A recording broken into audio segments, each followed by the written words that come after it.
Hi, it's Tilley. This course is HN2130 Recruitment Selection, and you're about to begin Unit 1.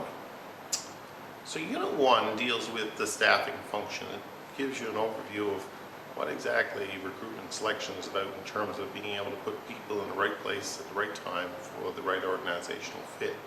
It's kind of a 30,000 foot section of the course where we're looking at the overall staffing function as opposed to specific components of it. So just to start off, what you need to be able to do is to kind of get a sense of where we are with it. In order to get a good sense of where we are, I've put together these series of slides which will be recurring through the course. And what I've done is I've highlighted the sections that we're dealing with of this generic representation of the hiring process. I've highlighted the key sections that we're looking at in a given unit in yellow. So here you're looking at the legal and regulatory environment, and you're looking at the societal forces that are impacting the recruitment and selection process. Specifically in this unit, we're looking at being able to differentiate between the concept of recruitment and the concept of selection. We're also going to explain what recruitment and selection does for the organization, how it impacts the success of the organization. We're going to look at this concept of a systems model. How does a system work in which this recruitment and selection environment works? We also look at some professional organizations that are dedicated to the human resource function, particularly recruitment and selection. We're also going to look at ethics and looking at morals, ethics, and ethical behavior and how that flows into recruitment and selection. What impact does it have in terms of our thought process there?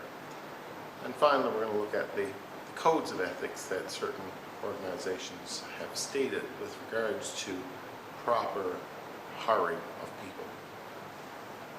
So without further ado, let's take a look at the concept of recruitment and selection. Well, first of all, every organization has to come up with some sort of a strategy, plan. Strategy is just a word for plan. So here we are, we're planning things out in an organization. We'd like to achieve some goal. We'd like to sell X number of units of widgets, or we'd like to be able to invent the next best computer, or to sell a new television or something like that, develop and sell a television or an electric car. So here we are as an organization, we have a certain goal in mind. This is the stuff we want to achieve. Now, in order to achieve that, you need people in your organization to work towards that goal. So recruitment and selection focuses on who are the right people to achieve that goal. So we need to be able to connect the human resources aspect with the overall big picture organizational aspect of what is the strategy of the organization. It's very important to be able to link the two.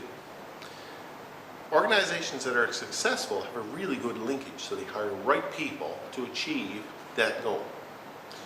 And it's very important that if you use a systematic approach, such as we're describing in this course, it will help ensure that we have that good fit. If we look at human resource strategy as again at that 30,000 foot level, there's a couple of key aspects that we should be aware of. First of all, we operate in an environment. What we mean by an environment is not necessarily a weather-related environment, but an environment in terms of the things that impact us, okay? We think about things that are going on in society. We think about things that are going on in the economic world, the state of the economy. We think about things in terms of technology. How have technology, for example, influenced certain industries? We look at things like regulations, government regulations. What impact has regulations had on this industry? We look at things like competition. What's going on in the competitive environment that has affected our organization? We also consider those issues in light of what are our organizational goals? What is it this organization wants to do? How does it want to do it? We also think about what are our organization's strengths? What are some of the things that we do really well? And what are some of our weaknesses? What are some of the things that we really need to improve on? Considering the environment, our goals, and the strengths of the organization and the weaknesses of the organization, Out of that will come a strategy for hiring people. We got to be able to get people that work to build on our strengths, to compensate for our weaknesses, that have a clear understanding of the goals and mission of the business, and that work well within that environment that we operate. So it's very important to have that right fit, and it stresses the need for a professional human resource strategy. So having done all those things, then, we got to think about, well, what are some of the trends out there in the world right now that are affecting our human resource strategy? Well, we think about things like globalization. Globalization just effectively means that we don't operate in isolation anymore. The world is very small because of technology and because of transportation and because of all of these advances that we've seen over the last number of years. What happens in Europe is going to affect us. And what happens here is going to affect someone in Asia. So we need to think about the world as a global village. What are some of the things that are going on in the world right now that can influence us and have an impact? Take, for example, we have things like wars and insurrections in certain parts of the world now. What impact do you think that's had on the Canadian economy? Well, you know, as I tape this now, I think, well, the price of oil is really low. Well, that's largely a result of the world situation. And you say, well, what difference does that make to human resources? Well, you think about it. If the price of oil drops, what impact does it have on high-valued, high-priced oil sources such as the oil sands and such as offshore Newfoundland and Labrador? It certainly makes those less viable and less attractive to companies to invest in. The moment that people don't invest in those things, people get laid off. Jobs dry up. Our economy slows down. If someone's not in Alberta making $100,000 a year, they're not buying that recreational vehicle from your local recreation dealer. That ripples through the economy. Again, it doesn't necessarily have to be a direct result of what's going on right here, right close to us, but it's a very world event that influences our success right here and influences our human resource needs and the value of the human resources that we have. We also think about the importance of human capital. Never before have people been so important to organizations. If we think back in the 40s and the 30s and the 50s and the 60s, that area, you know, we saw industry growing largely because of the development of machines and tools and technology and all those wonderful things. And really, that's pretty much true today too, but instead of using people as hewers of wood and drawers of water, you know, a strong back and a weak mind, that's flipped over. Most jobs today require skilled employees with knowledge and abilities that come from extensive education or specialized training. Because of that, people are not necessarily as easily disposed of anymore, or they're much more valuable to their employer. If they're valuable, that means they're harder to replace, they're harder to find, they're worth more, and they contribute, they have a greater contribution to the overall success of the organization. That's good for people. Challenging for organizations though, because it makes the job of hiring that much more challenging. And also, if you think about training and development, we need to be able to focus a lot on investing in our people because those are our most valuable resources. We also have to think about shifting demographics. What's going on in the world now? You know, if you look at the island of Newfoundland, for example, well, I suppose Labrador as well, but particularly the island of Newfoundland and particularly rural Newfoundland. Well, what's happening in rural Newfoundland now? Young people are leaving in droves. If you look at any town in rural Newfoundland right now, the average age is probably in the 50 to 60-year-old range. We've got a lot of seniors. And in fact, Newfoundland and Labrador will have the highest percentage of seniors of any province in Canada as we move forward. Well, what are the impacts of that on our human resource pool? Well, there'll be less people working. There'll be more jobs open up for young people. And those young people will have the burden of that large pool of older people who require more health care, not necessarily be contributing as employees, but be contributing as ex-employees. And that's going to have a big impact on how this province moves forward. We also think about workforce diversity. You know, the number of women in the workforce, the number of minorities in the workforce means that our workforce is very different than it was 40 years ago. That impacts on how those people react to management decisions, and it influences how management make decisions, so it certainly has a big impact. We also have very different values this generation than the previous generation, as the previous generation did have the generation before that. It used to be that people used to have one job and that was it, and they figured, you know, that I'm an employee for a lifetime. New employees don't necessarily look at it that way. Young people look at themselves as a priority, and they will gladly hop from job to job in order to achieve their needs, which is a little different for employers. We also see huge advances in computerizations. The fact that you're watching this today on a computer means that the field that I'm involved in, education, is changing radically. The idea of a classroom environment that I'm sat in here now is probably something that's going to become obsolete in the next few years.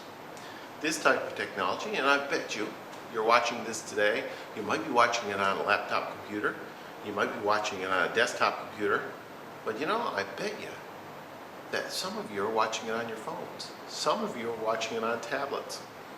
This mobile technology has certainly changed the way that computers have been operating in the last number of years. And that's influencing the job market. How do we design jobs or design businesses in such a way, and what are the skills that people need in order to do those sorts of things? Telecommuting, broadband, all these sorts of issues have influenced the job market and how the job market is set up. And that's big news for people who are in the hiring and recruitment.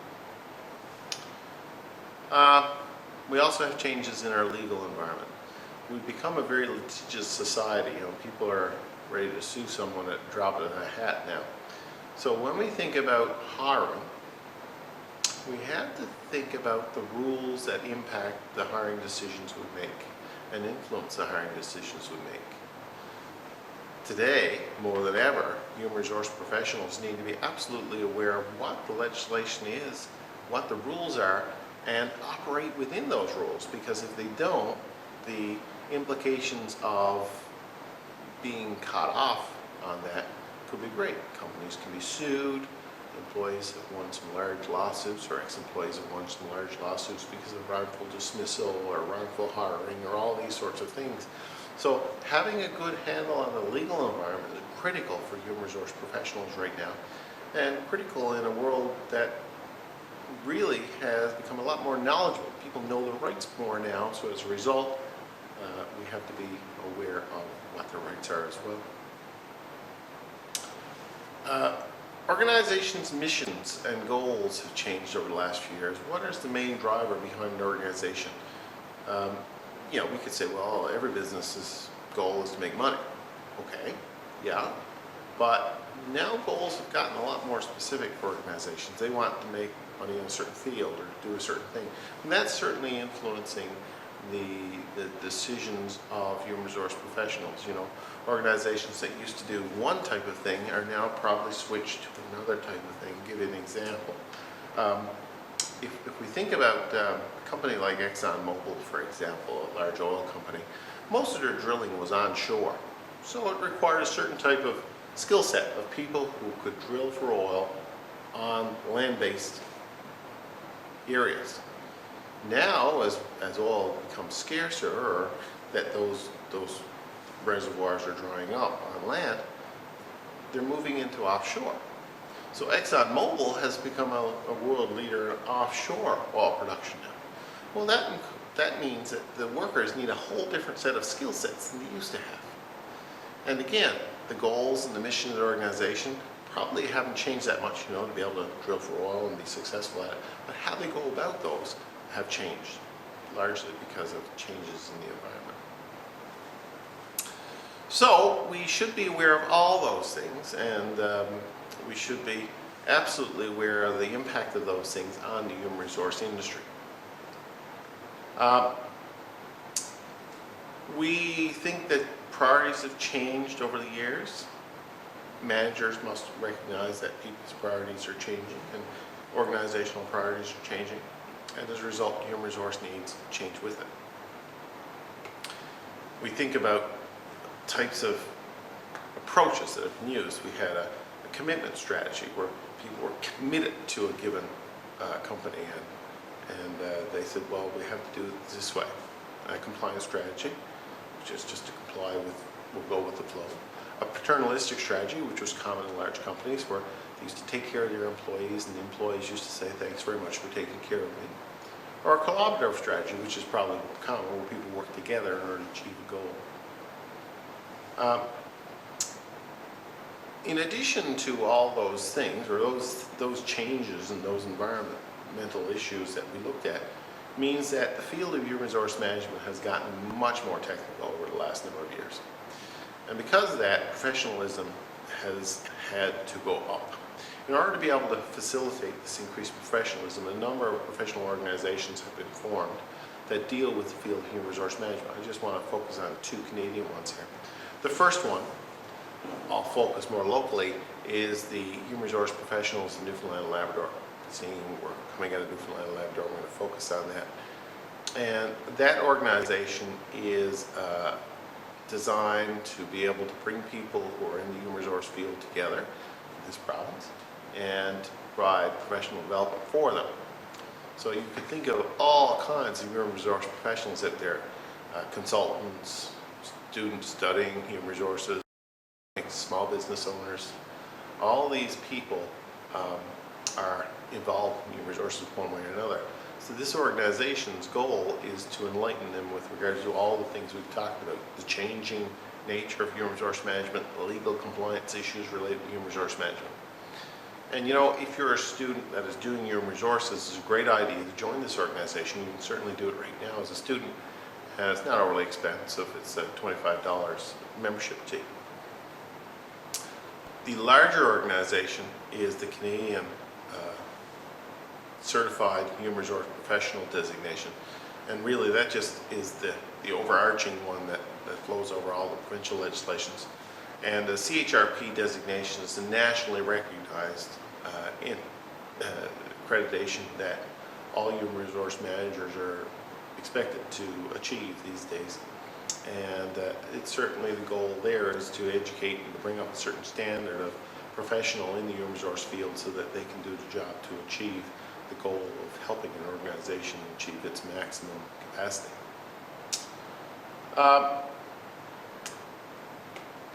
In this section 2, you want to quickly look at the staffing function. And if we look at staffing, staffing involves basically you have the hole there of someone needs to move into that hole. Here's a job. Someone needs to move into it. How do we ensure that that person fits the hole perfectly well? So we think about planning for the vacancy, figuring out what the requirements are for the vacancy, and getting the right person there in that. So if we look at key steps in staffing, we do, and this is something that will be flowing through in the courses. First, before we know what we need to do, who we need to hire, we need to find out what the job is about. So we need to look at what exactly is this job? I mean, what does a person do? What would the person be expected to do in the job? That's really called the job analysis. The job analysis is a very important upfront stage where we take a look at what are the skills that that person would need in order to do that job to the best of his or her capacity. And this speaks to going out and doing some planning.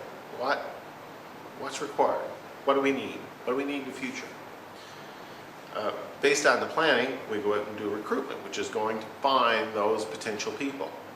Then we need to be able to select from those potential people the best person to do the job, hiring them and then training them for the specific needs of the organization.